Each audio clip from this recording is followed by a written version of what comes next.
ভারত সর্বাত্মা ভগবান হরি ঈশ্বর শ্রোতব্য কীর্তিতব্য স্মর্তব্য চেচ্ছতা ভয়ং।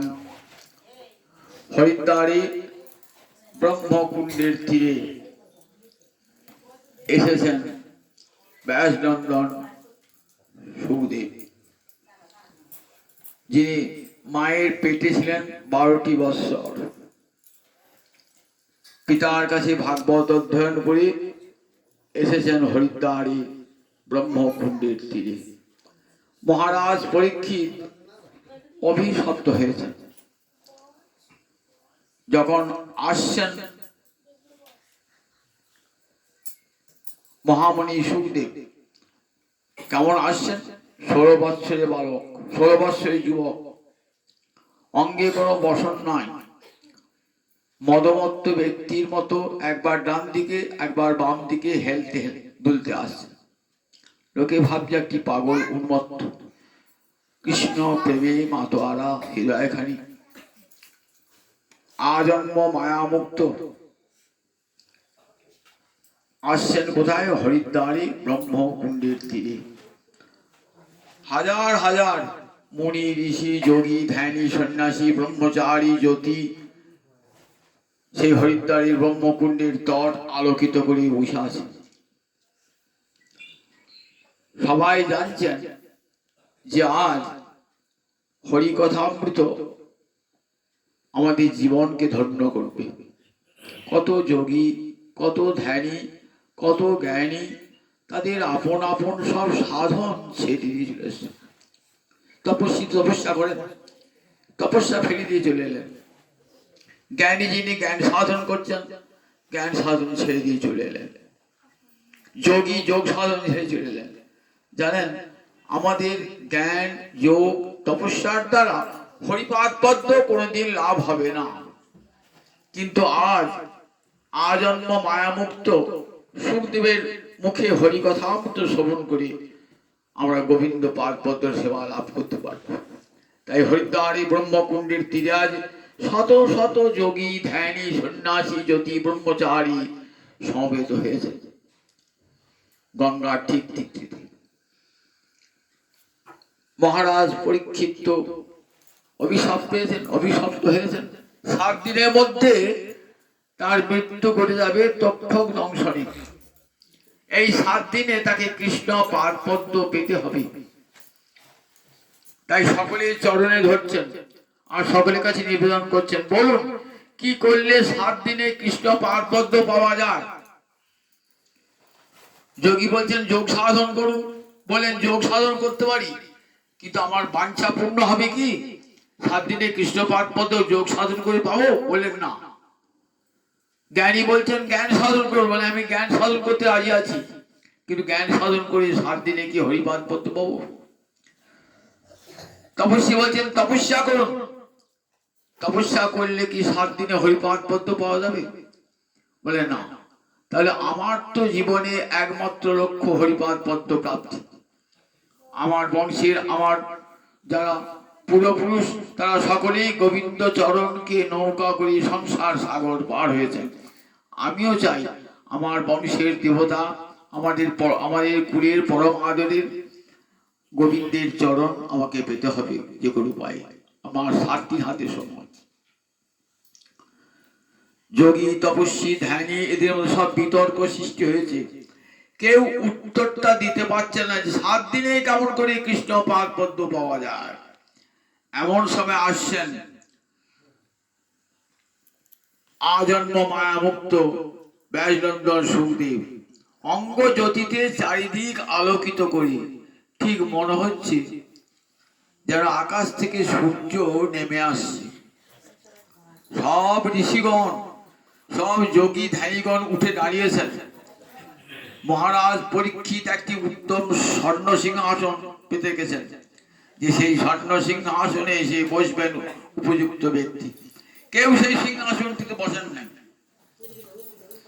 আসার সঙ্গে সঙ্গে সবাই হাত জোর করে উঠে দিয়েছেন। কত বয়োবৃদ্ধ ঋষি রয়েছেন, পিতা ব্যাসদেব রয়েছেন সেখানে আসলে বসে। অসিত মুনি, দেবল মুনি, কত মুনি সব বসে হয়েছেন সেখানে, গৌতম মুনি, কত সব মুনি বসে হয়েছেন, বয়সে সব কত বড়, সব উঠে দাঁড়িয়েছেন জোর হাত করে। মহারাজ পরীক্ষিত তো আনন্দের সীমা নাই। আজ আমার অহভাগ্য, অহভাগ্য, আজ আমার কি সৌভাগ্য, আমি যদি রাজ সিংহাসনে বসে থাকতাম তবে কি সুখদেবের দর্শন মিলত। অভিশাপ পেয়েছিলাম বলি আজ গঙ্গার তীরে এসেছি, আজ সুখদেবের দর্শন হয়েছে।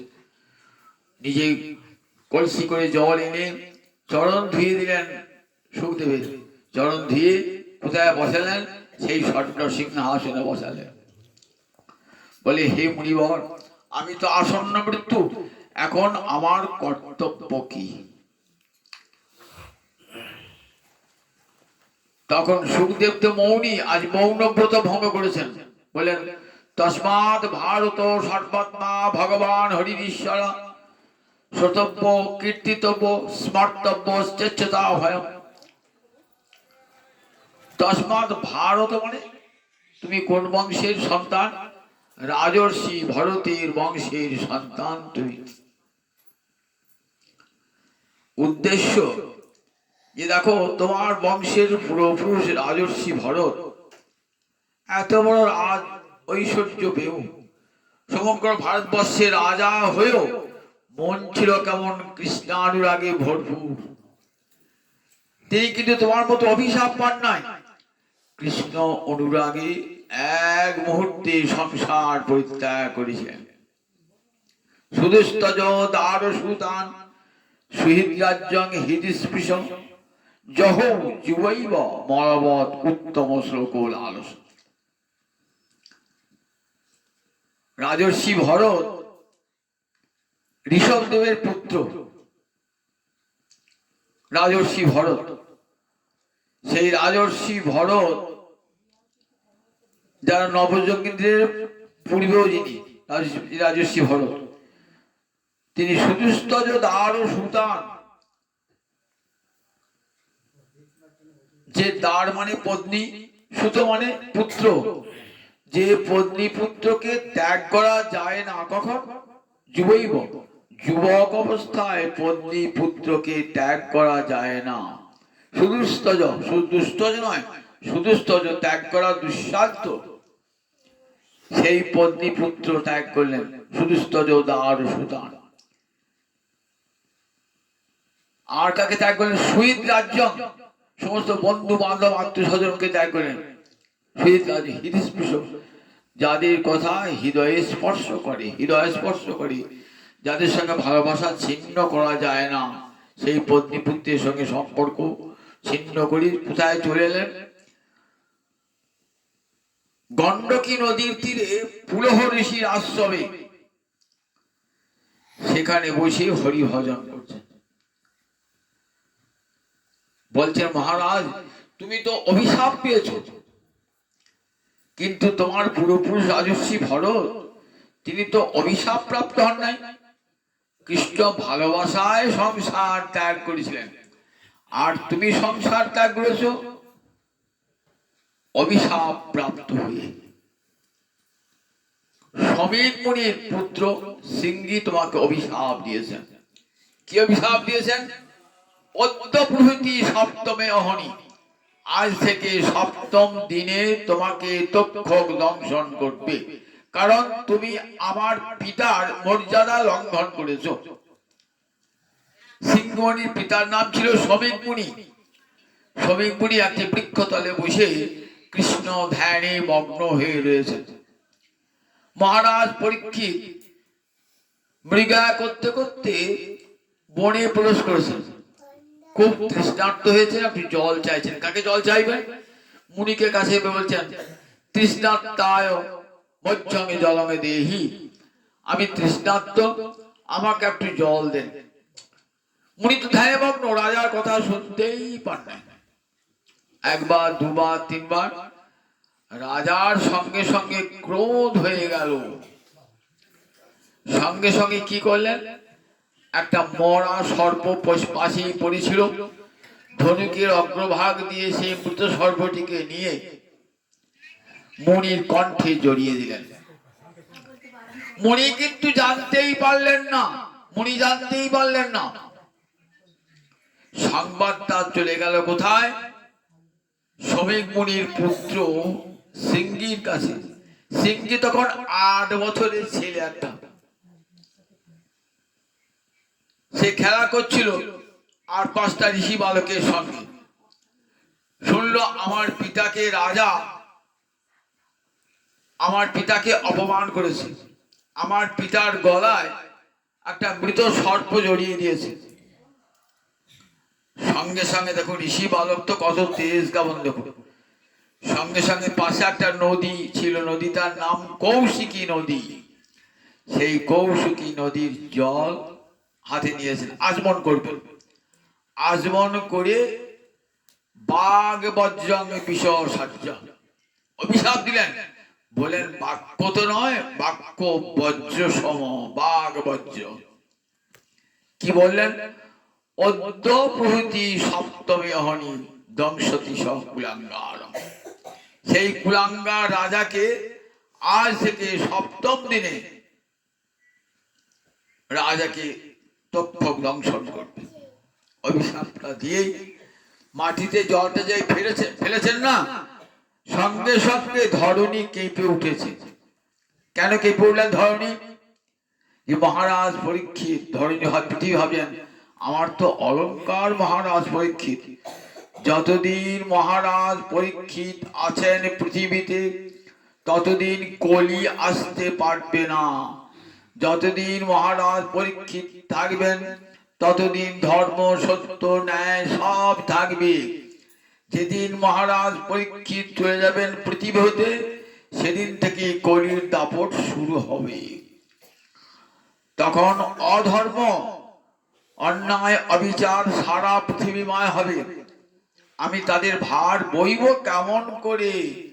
পৃথিবী বলছেন আমি সব সহ্য করতে পারি, কিন্তু পাপীর পাপ, অধার্মিকের অধর্ম, অত্যাচারীর অত্যাচার এটা আমি সহ্য করতে পারি না। সব সহ্য করতে পারলো, কিন্তু যেদিন মহারাজ পরীক্ষিত ধরাতল থেকে চলে যাবেন সেদিন কিন্তু পৃথিবীর লোক আর কলির দাপট থেকে মুক্ত হতে পারবেন না। তাই ধর্মীকে বললেন সঙ্গে সঙ্গে পৃথিবীর অলঙ্কার মহারাজ পরীক্ষিত, ঋষি বাক্য তো ব্যর্থ হবে না, ঋষি বাক্য সত্য হবে।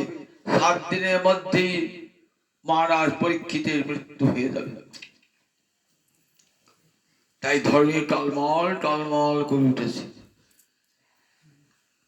সিংহী এসেছেন 5-8 বছরের বালক কাঁদতে কাঁদতে এসে দেখছেন বাবাকে, আমার বাবাকে অপমান করেছে। আমার বাবা ঋষি, কৃষ্ণ ধারে মগ্ন, তিনি তো কারো অন্যায় করেন নাই। রাজা তোমার তো অহংকার ঐশ্বর্য আছে বলে আমার বাবা বনবাসী ভিক্ষুক সন্ন্যাসী ঋষি, তাকে তুমি অপমান করলে।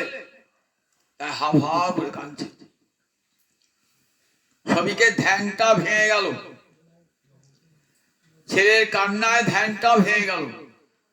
অনেকে হয়তো বলে আচ্ছা, যে রাজা জল চাইলেন তখন ধ্যান ভাঙলো না, আর ছেলে কাঁদলো ধ্যান ভেঙে গেল, তাহলে ধ্যানটা তো মিছিমিছি। ছেলে কাঁদলে ধ্যান ভেঙে গেল, রাজা বললে জল দাও জল দাও, তখন তো ধ্যান ভাঙলো না। গোসাইপাদ টিকায় বলছেন না গো না, যখনই অভিশাপ দিয়েছেন না সিংহী মাটিতে জলটা ফেলে, তখনই ওই মুনির হৃদয় হতে কৃষ্ণ চলে গেছে। মুনি এতক্ষণ হৃদয়ে ধ্যান করছিলেন কৃষ্ণকে। যেই অভিশাপ পেয়েছেন মহারাজ পরীক্ষিত, আর কৃষ্ণ মুনির হৃদয়ে নাই। কোথায় গিয়েছেন? মহারাজ পরীক্ষিতের কাছে চলে গিয়েছেন। মহারাজ পরীক্ষিতের কাছে, যে মহারাজ পরীক্ষিতকে তৃতীয় রক্ষা করে বাঁচিয়েছেন। যখন মহারাজ পরীক্ষিত তার পিতা তার জননী উত্তরার গর্ভে, তখন তো গোবিন্দ গর্ভে প্রবেশ করে তাকে রক্ষা করেছেন। আর সেই মহারাজ পরীক্ষিত আজ অভিশপ্ত হয়েছেন। আর কি কৃষ্ণ থাকতে পারে? তার ভক্ত অভিশপ্ত হয়েছে। মুনির হৃদয় ছেড়ে চলে গেছে। আর হৃদয়তে মুনি কৃষ্ণকে দর্শন করছেন। ধ্যান হবে কি করে? ধ্যান কখন হয়? যতক্ষণ আমার ধ্যেয় বস্তুকে অন্তরে দেখবো ততক্ষণ কিন্তু ধ্যান হবে। আমার অন্তরে ধ্যেয় বস্তু যাকে ধ্যান করছি সেই গোবিন্দই যদি না থাকে তাহলে চক্ষু মুদ্রিত করে আমার কি লাভ? তাই মুনির ধ্যানটা ভেঙে গেল। মুনি তখন ছেলেকে বলছেন, হ্যাঁ রে, তুই এত বড় অভিশাপটা দিলি।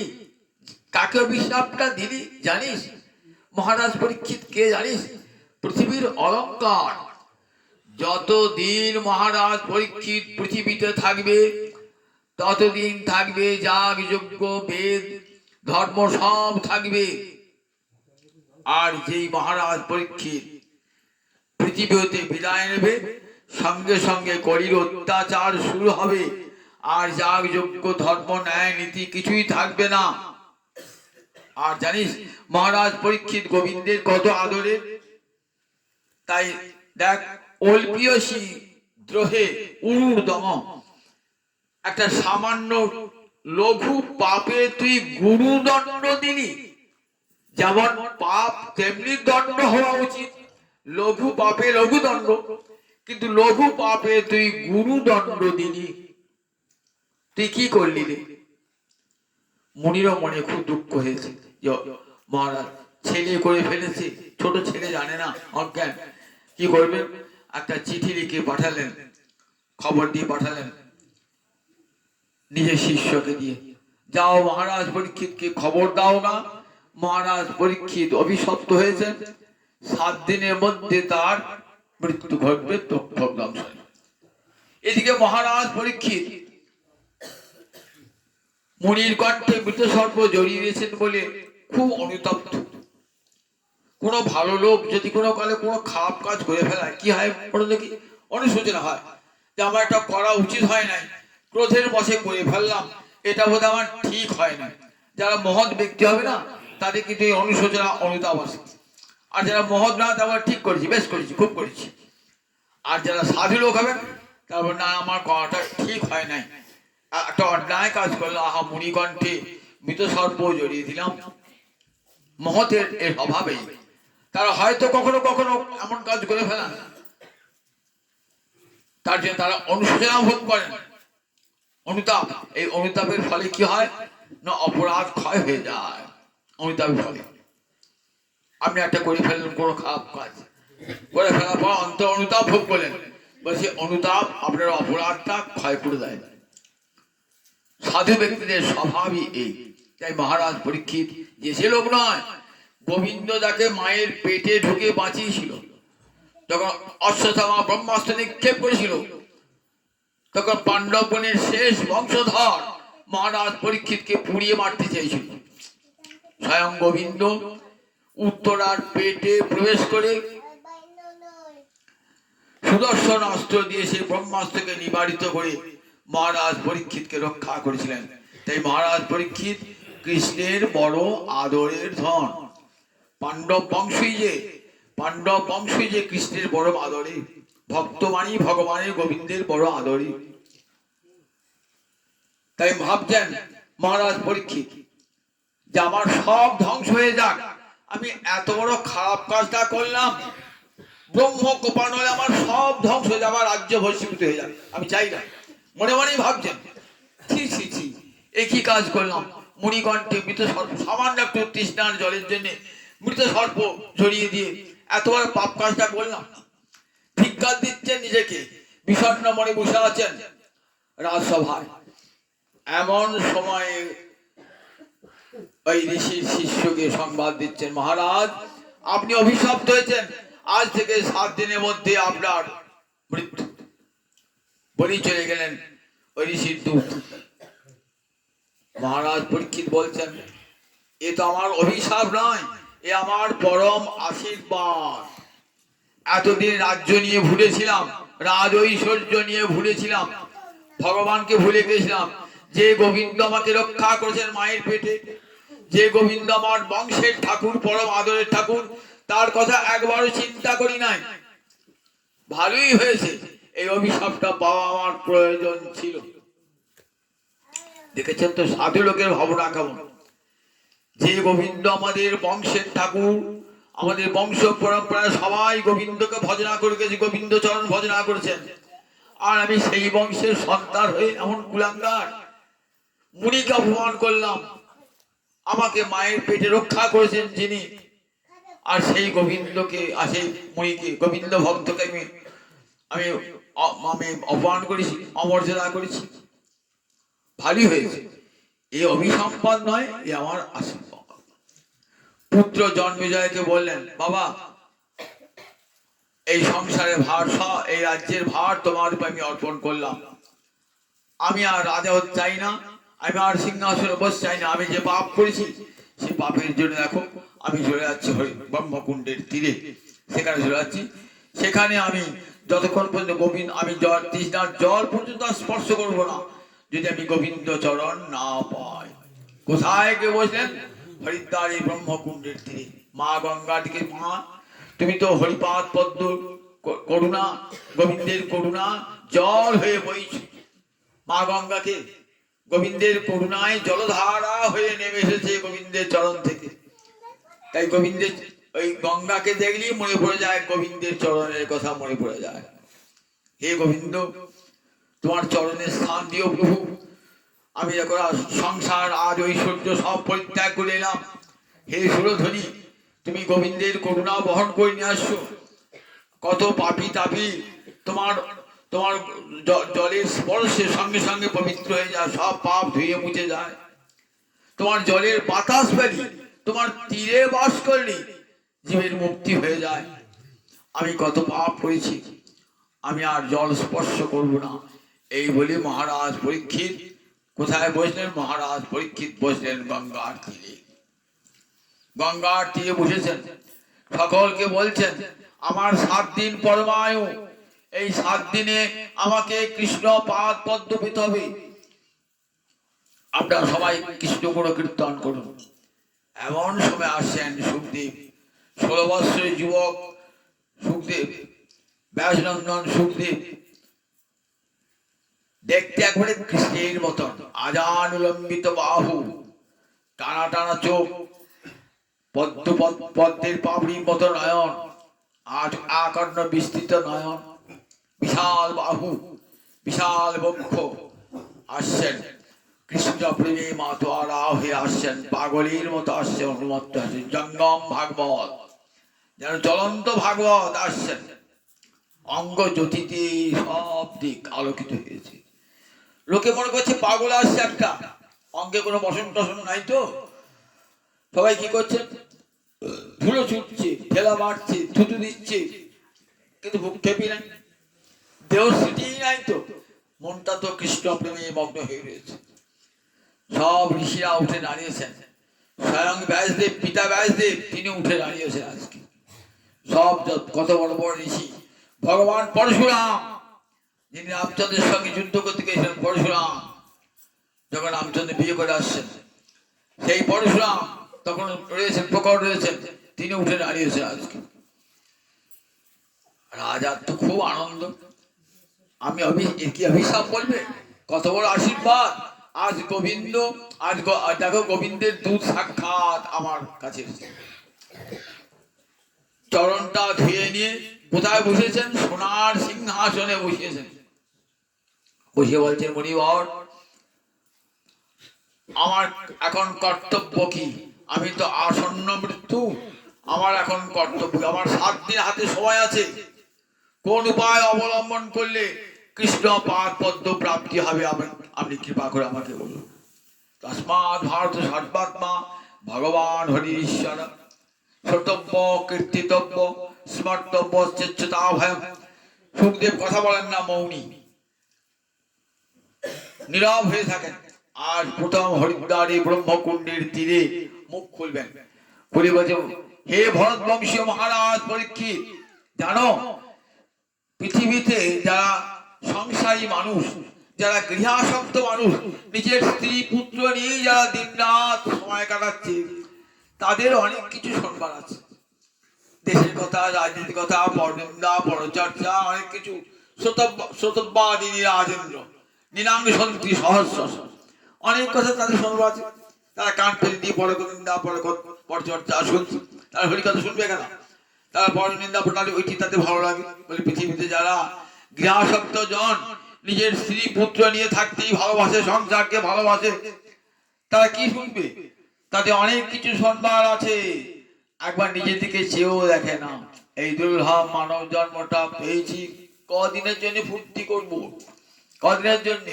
দুদিন বাদই তো রোগ জর্জর দেহে বিছানায় পড়ে থাকবো, দেখবার কেউ থাকবে না। যাদেরকে ভালোবাসার বলে আগলিয়ে ধরে রেখেছি, কেউ আর তখন ভালোবাসবে না, সবারই কাছে আমি পরিত্যক্ত হয়ে যাব। অথচ এই দুর্লভ মানব জন্ম পেয়েও নিজের দিকে একবার কেউ তাকায় না। আত্মতত্ত্ব অবশ্যতা বলেন, নিজে আমি যে কে, আমি কোথাও এসেছি, কি জন্য মানব দেহটা পেলাম, আমার এই মানব দেহে কর্তব্যটা কি, এ কথা কেউ ভাবি আমরা? আর ভাবি কি? ভাবি না। কি করে বাড়ি করব, ঘর করব, টাকা করব, চাকরি করব, এই তো সেসব যদি হয়েও গেল, তারপর তো চিন্তা করতে পারি, বাড়ি হলো, ঘর হলো, টাকা হলো, এইবার কি না আরো টাকা চাই, আরো বাড়ি চাই। তাহলে তাহলে মানব জন্মটা পেয়ে শুধু ওই বাড়ি ঘরই করবো, টাকা পয়সায় উপায় করবো, তাহলে ভগবানকে ডাকবো না? এই মানব জন্মটা বিষয় তো সবাই ভোগ করে, বনের পাখিও বিষয় ভোগ করে, কুকুর বিড়ালও বিষয় ভোগ করে, নর্দমার কীটও বিষয় ভোগ করে। আমিও মানুষ হয়ে যদি বিষয় ভোগই করি, তাহলে আমার মানুষের সঙ্গে পশু পাখির পার্থক্যটা কোথায় রইল? আহার নিদ্রা ভয়মৈথুরঞ্চ সামান্য মেতৎ পশু বিনরানাং ধর্ম অধিক বিশেষস্তেষাং ধর্মেণ হীনা পশু বিসমান। আহার, নিদ্রা, ভয়, বংশ বিস্তার, এই চারটে পশুরও কাজ, মানুষেরও কাজ। ক্ষুধা পেলে আমি খাই, পশু খায়, কুকুরও খায়, বিড়ালও খায়। আমার ক্লান্তি এলে আমিও ঘুমাই, পশু দেখবে রাস্তা ধারে ঘুমুচ্ছে, কুকুরটা ঘুমুচ্ছে, তাও ক্লান্তি এসেছে, বিড়ালটাও ঘুমুচ্ছে। ভয়, শত্রু দেখলে আমিও ভয় খাই, বিড়ালটাও ভয় খায়, কুকুরটাও ভয় খায়। আমিও বংশ মহিথুর, আমিও বংশ বিস্তার করি, তারপরে গ্রহ করে সেও বংশ বিস্তার করে। তাহলে পার্থক্যটা কোথায় রইল? ওই কুকুর বিড়ালটার সঙ্গে আমার পার্থক্যটা কোথায় রইল? বলে এক জায়গায় পার্থক্য, ধর্ম অধিক। আমরা ধর্মাচরণ করি, ভগবানকে ভালোবাসি, ভগবানকে ডাকি, কিন্তু ওই কুকুর বিড়াল মনুষ্যত্ব জন্য তারা ভগবানকে ডাকতে পারে না। এইখানে ওই কুকুর বিড়াল পশুর সঙ্গে মানুষের পার্থক্য। আমি যে সেটা ভুলে যাই, ভগবানকে ডাকা ভুলে যাই, তাহলে কুকুর কি বলবে? তুমিও যা আমিও তাই। বিড়াল বলবে তুমিও যা আমিও তাই। আহার, নিদ্রা, ভয়, বংশ বিস্তার তোমার আছে, আমার আছে, তাহলে তোমার মধ্যে পার্থক্য কি? বলবে না? পার্থক্যটা কোথায় বলো?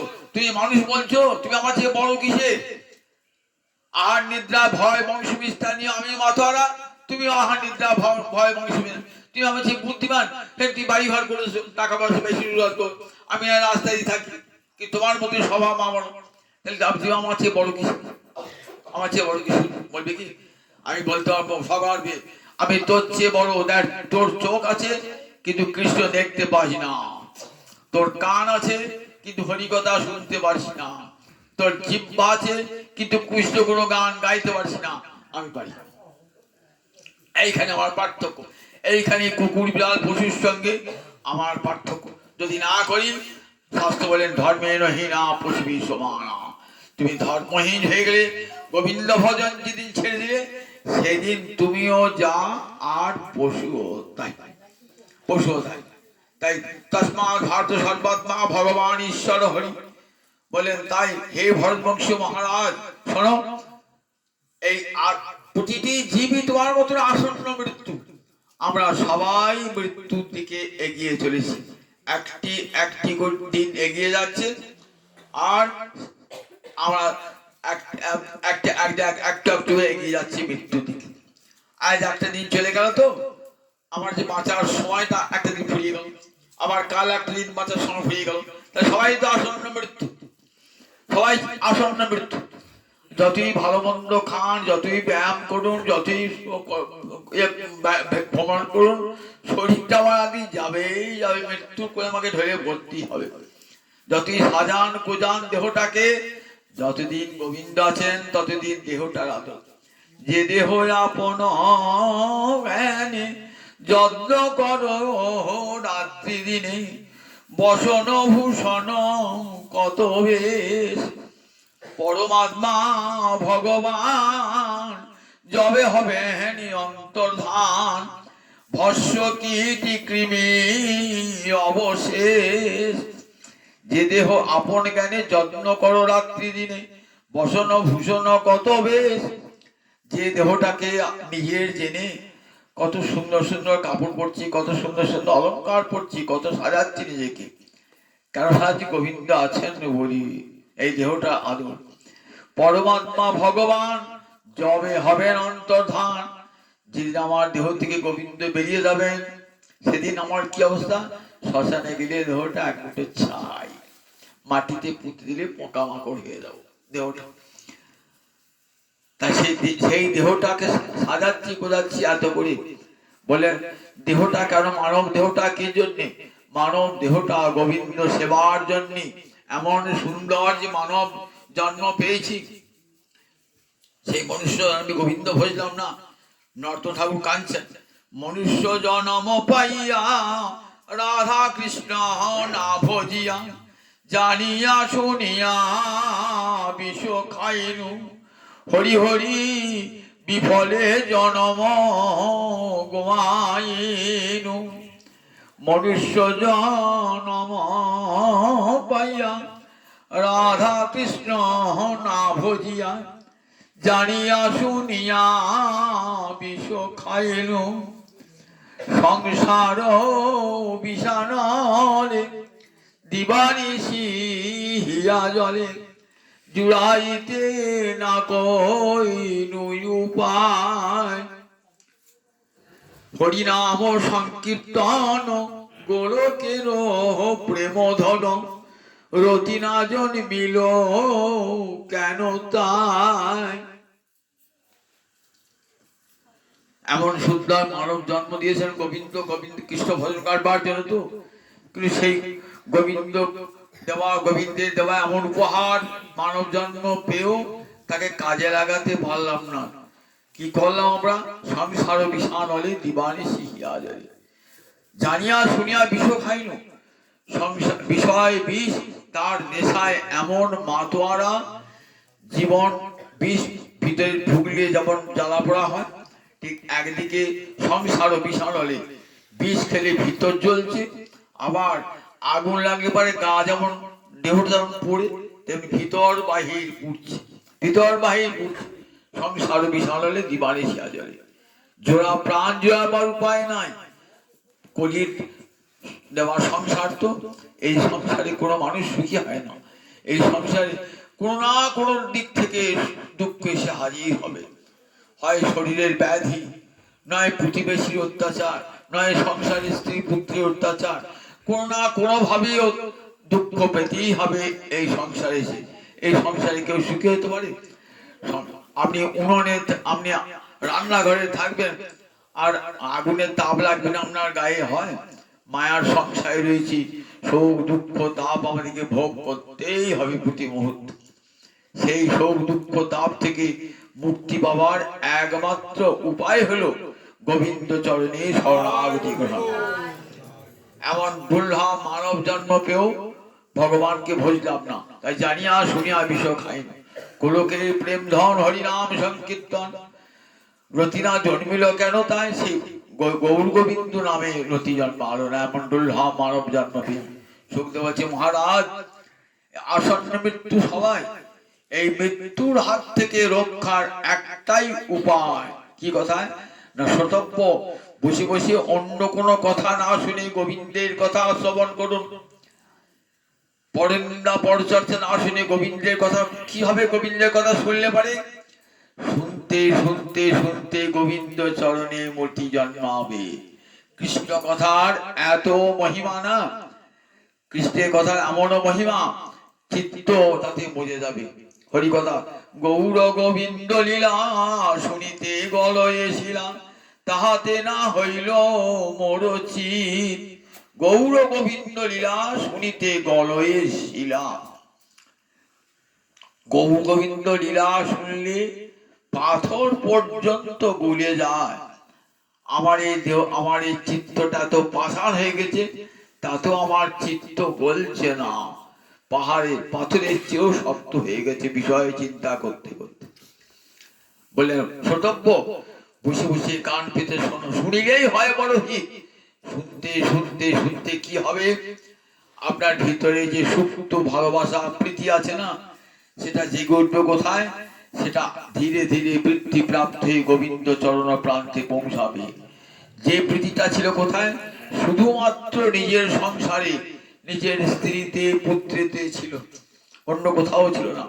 ধীরে ধীরে সেই প্রীতিটা কোথায় যাবে, সেই প্রীতিটা গোবিন্দ চরণে পৌঁছাবে। কেমন একটা উদাহরণ দেখুন, আমরা বাড়ির সামনে একটা ডোবা আছে, সেই ডোবাটা দীর্ঘদিন থাকতে থাকতে পাশে গাছ পাতা পচা পড়তে পড়তে এমন হয়ে গেছে কালো জল, সে আর খাওয়া হয় না, চান করাও হয় না, বাসন মাজা হয় না, কাপড় কাচা হয় না, বরং কি করে পরিবেশটা ক্ষতি করে সেই পুকুরটা থাকার জন্য। কিন্তু বলে ওই পুকুরের জলটাও কিন্তু একদিন দেখবেন পবিত্র হয়ে যাবে। কি করে যাবে, বলে অপেক্ষা করুন বর্ষাকাল আসুক। বর্ষাকাল দেখবেন প্রবল বৃষ্টিতে কি হবে, পুকুরের জলটা আস্তে আস্তে বৃদ্ধি প্রাপ্ত হচ্ছে, বৃদ্ধি প্রাপ্ত হয়ে আমরা বাড়ির সামনে যে নালা আছে, ড্রেন আছে, ড্রেন দিয়ে গিয়ে কোথায় গেল, একবারে গিয়ে গঙ্গায় পৌঁছালো। ওই পুকুরের জলটা পৌঁছালো কোথায়, মা গঙ্গায় পৌঁছে গেল। একদিনে জলটা দেখে আমি স্পর্শ করতেন না, ঘৃণায় নাক ফুলিয়ে দিতেন। আর যখন গঙ্গায় চলে গেল জলটা, তখন নিয়ে এসে আবার বড় আদর করে ঘটি করে নিয়ে এসে ঠাকুর ঘরে রেখে দিচ্ছে ওই জলটা। ওই পুকুরের জলটাই গিয়েছে, ওই পুকুরের জলটা, পুকুরের জলটা যখন নদীর জলে মিশে গেল, গঙ্গায় মিশে গেল, তখন কেমন হলো বলুন দেখি। ঠিক তেমনি আমাদের হৃদয়ের ভালোবাসা হয়েছে, কিন্তু পুকুরের মতো হয়ে আছে। কেবল নিজের স্ত্রী পুত্র ছাড়া আর কতগুলো পাপ আমার হৃদয়ে, হিংসা বিদ্বেষ, এগুলো সব আমার হৃদয়ে কি করেছে, আমার হৃদয় পুকুরটাকে ডোবাটাকে একবারে কেমন করে রেখে দিয়েছে, ঘৃণ্য করে রেখেছে, অস্পৃশ্য করে রেখে দিয়েছে। বলে দাও তাই হরি কথা শোনো, অমৃত বর্ষণ হবে। অমৃত বর্ষণ হতে হতে রোজ হরি কথা শুনতে শুনতে শুনতে শুনতে দেখবেন ওই হৃদয়ের ভালোবাসাটা প্রবল বেগে বার হয়ে কোথায়, হরিপাদ বদ্ধে দিকে অগ্রসর হবে। তখন এই দেহটা আর, এই দেহটার আর মালিন্য থাকবে না, হৃদয়ের মালিন্য থাকবে না। দেখেছেন তো হরিদাস ঠাকুর নির্জন বনে তপস্যা করছে, হরিনাম করছে, প্রতিদিন 3 লক্ষ নাম, যবনের ছেলে, মুসলমানের ছেলে 3 লক্ষ হরিনাম করে, মাসে 1 কোটি নাম, এই তার ব্রত। এটি নামটাই ব্রত, আরম্ভ ব্রত নয়। তখনকার জমিদারের বড় হিংসা, হরিদাসকে লোকে এত ভালোবাসে, প্রণাম করে, আর আমি রাজা, আমার এখানে মুসলমানের ছেলে প্রণাম করে, এই সম্মান একটা ফকির একটা, তাকে এত সম্মান, আর আমি রাজা জমিদার আমাকে করে না, দাঁড়া তোর সর্বনাশ আমি করছি, মনে ভাবছে রাজা। কি করে, যুবক তো, দেখতেও সুন্দর হরিদাস, বলেন দাঁড়া আমি সুন্দরী রমণী পাঠিয়ে ওর চরিত্র হরণ করব। জমিদার তো অনেক সুন্দরী রমণী তার রাজ্য আছে, বলে কে পারবি হরিদাসের চরিত্র ধ্বংস করতে, কে পারবি? একজনা খুব সুন্দরী ছিল লক্ষ্যরা, বলে আমি পারবি, পারবি তো, যা চাইবি তাই দেব। বলে বেশ, আগে করে তানি। ভালো করে সেই যে গুজে গিয়ে হরিদাসের হরিদাসের কাছে গিয়ে নির্জন বন, বেনাপোল বলে জায়গা এখনো আছে, সেই বেনাপোল দেখবেন সেখানে ওই হীরা বেশ্যার জঙ্গল আছে, আজ লক্ষ্মীরার জঙ্গল আছে, ওখানে বাংলাদেশের মধ্যে পড়ে কিছুটা, বাংলাদেশের মধ্যে ওটা বর্ডার বলে, বেনাপোল বর্ডার, সেখানে মন্দিরও করে দিয়েছেন সরকার। সেইখানে বসে নির্জনে জপ করছেন, জপ হরিনাম করছেন, সন্ধ্যাবেলায় রাত্রিবেলা গিয়েছেন। হরিদাস ঠাকুর একার কেউ নাই সেই নির্জন বনে।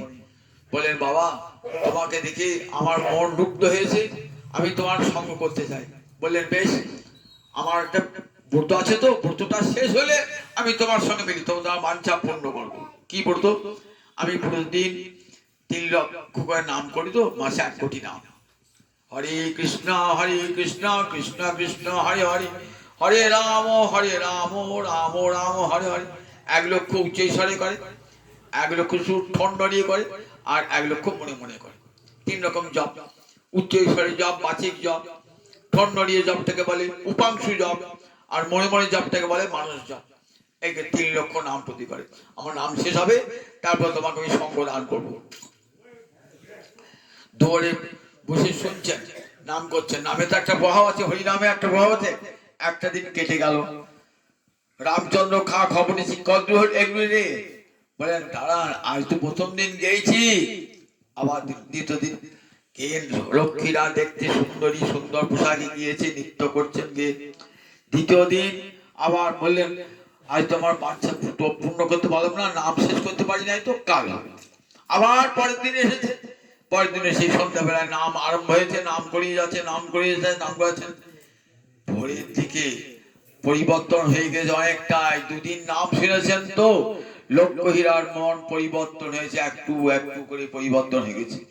মনে মনে নিজেকে খুব ঘৃণিত বলে পড়েছি, আমার এই পাপ দেহটা, মনে মনে ভাবছে এমন একটা মানুষকে এসেছি আমি তার চরিত্র নষ্ট করতে। মনে মনে খুব ধিক্কার হচ্ছে, আর অস্ফুট ঠোঁটটা নড়ছে। হরে কৃষ্ণ, নিজের অজান্তি যেন ঠোঁট দিয়ে হরিনাম হচ্ছে। রাজা খবর নিচ্ছে কত হলেও দাঁড়ান, আর একটা দিন আছে। তৃতীয় দিন গিয়েছেন, এইবার যখন নাম আরম্ভ করেছেন না, হরে কৃষ্ণ কৃষ্ণ কৃষ্ণ হরে হরে, হরে রাম রাম রাম হরে হরে। দেখছেন ওই লক্ষ্মীরা ঠোঁট দিয়ে হরে কৃষ্ণ কৃষ্ণ কৃষ্ণ হরে হরে, হরে রাম রাম রাম হরে হরে। দেখছেন এদের ডুবার সব জলগুলো বেরিয়ে যাচ্ছে, গঙ্গার সঙ্গে মিশে যাচ্ছে আস্তে আস্তে, হৃদয়ের সব পাপ কালিমা দূর হয়ে যাচ্ছে। নিজেই বলছেন শেষকালে ভোর রাত্রি হয়েছে, তখন দুনয়নে জলধারা। হরিদাসের চরণে এসে বলছেন আমি তোমার মন জয় করতেছিলাম, আমি আমার সমগ্র মন তোমার চরণে, তোমাকে গুরুরূপে বরণ করলাম, তোমার চরণে বসে থাক। দেখেছেন এদের ডোবা কেমন গঙ্গার সঙ্গে মিশে গেল, হৃদয়টা কেমন পবিত্র হয়ে গেল। লক্ষ্মীরা বলেন বাবা আমি বড় অপরাধী, আমি দেহটাকে ব্যবসা করে খাই, আমাকে রামচন্দ্রকে পাঠিয়ে বলে আমি সব জানি। আমি প্রথম দিনই পালাতাম, যাই নাই কেন জানো? তোমাকে উদ্ধার করবার জন্য। শোনো মা, তুমি আজ এখান থেকে বসে দেখো, এইখানে বসে এই তুলসী মঞ্চের সামনে বসে প্রতিদিন তুমি যা উপায় করেছো সব দিয়ে এসো, দুস্থ দুর্গত মানুষকে দান করে এসে এইখানে বসো, প্রতিদিন নাম জপ করো। তোমার আহারের কোনো আহার গ্রাসাচ্ছাদনের কোনো অভাব হবে না, যথাসময়ে গোবিন্দ পাঠিয়ে দেবে। এইখানে বসে বসে হরে কৃষ্ণ কৃষ্ণ কৃষ্ণ হরে হরে, হরে রাম রাম রাম হরে হরে, এই নাম প্রতিদিন বসে বসে করো।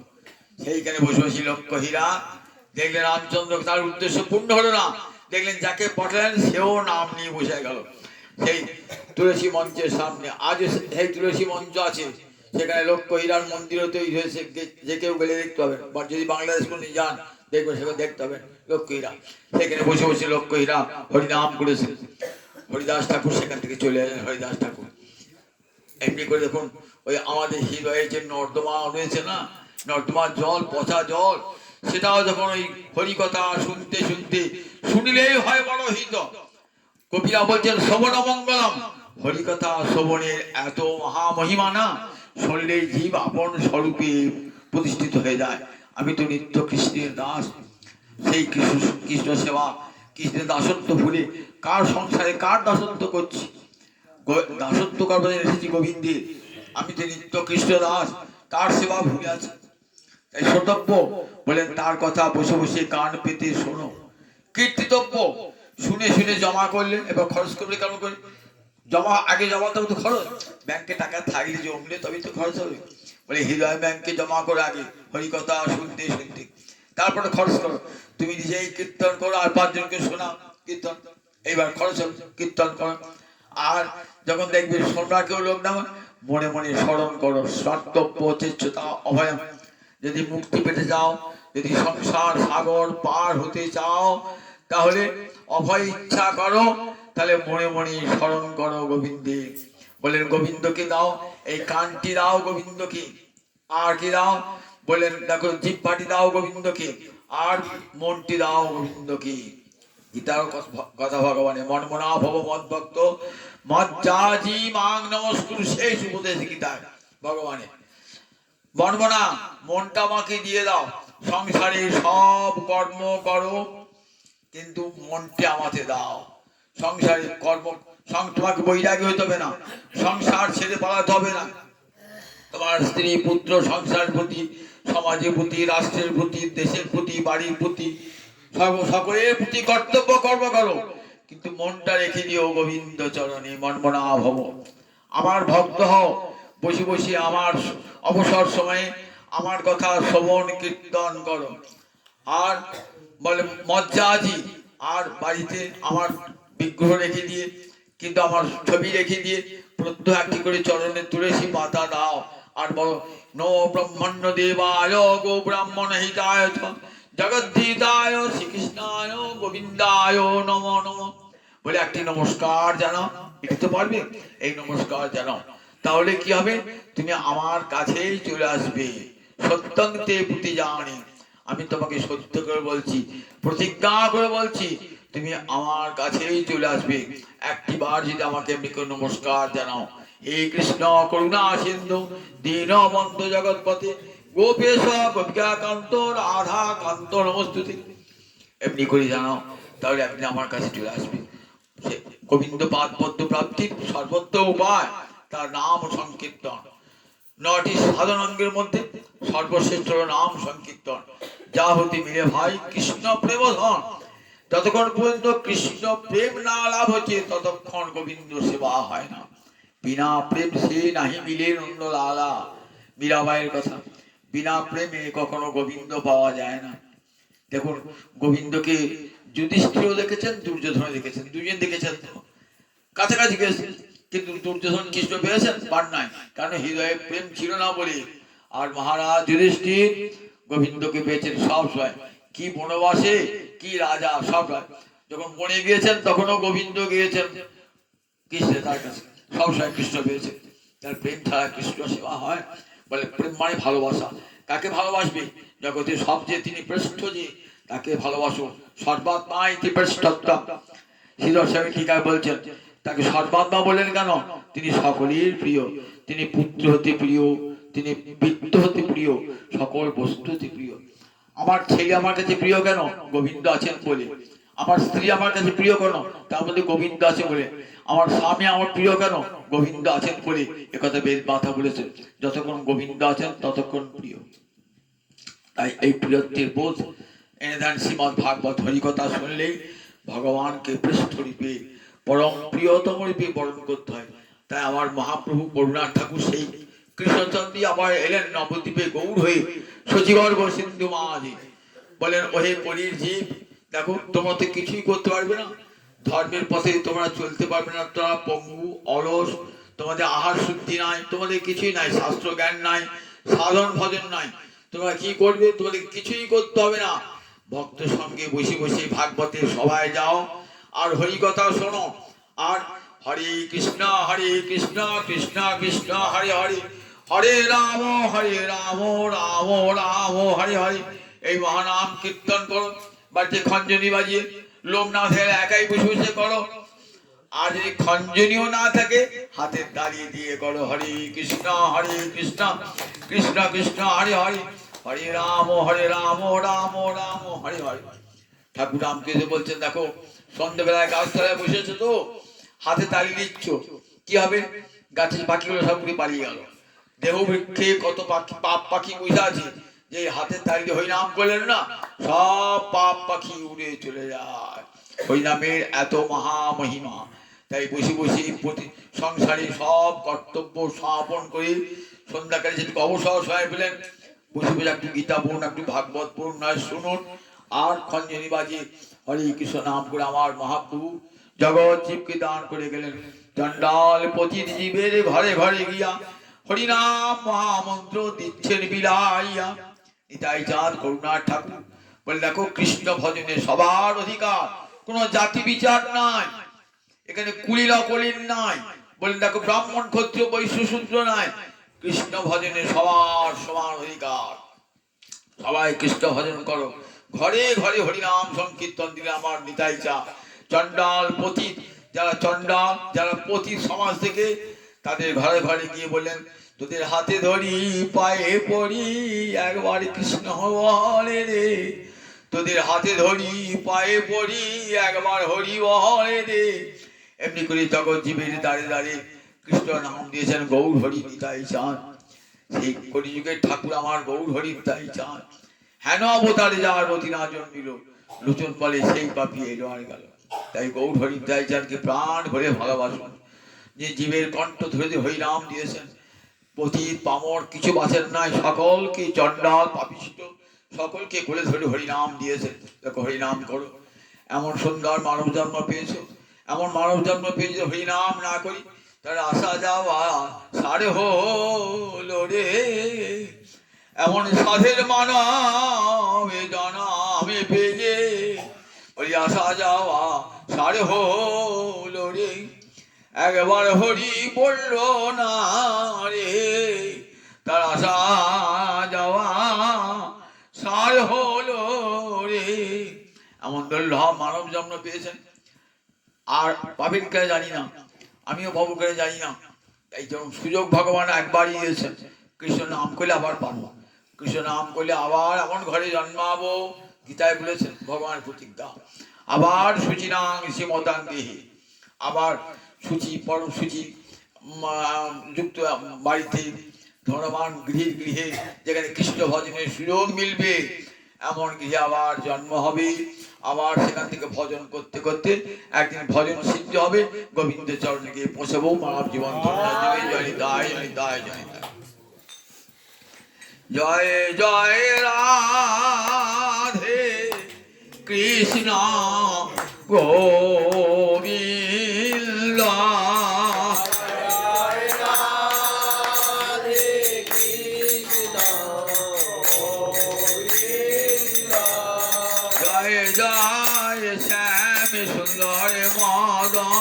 মোহন বৃন্দাবন চন্দ্র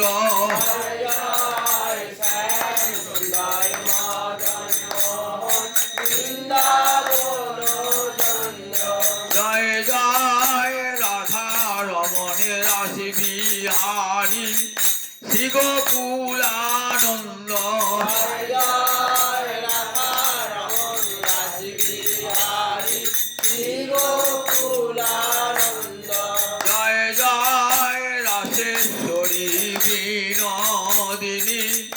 ভানুকুল চন্দ্র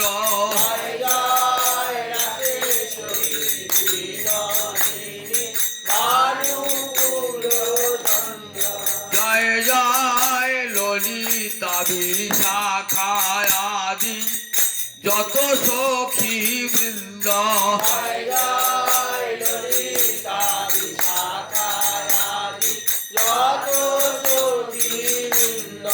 জয় জয় কাত্যায়নী পৌর্ণমাসী আর বীরা বৃন্দ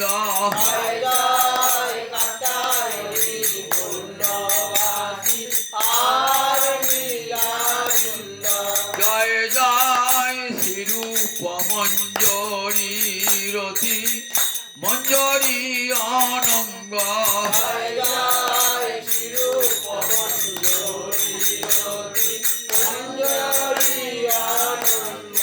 জয় জয় কৃপা করি দেহ যুগল চরণার বিন্দ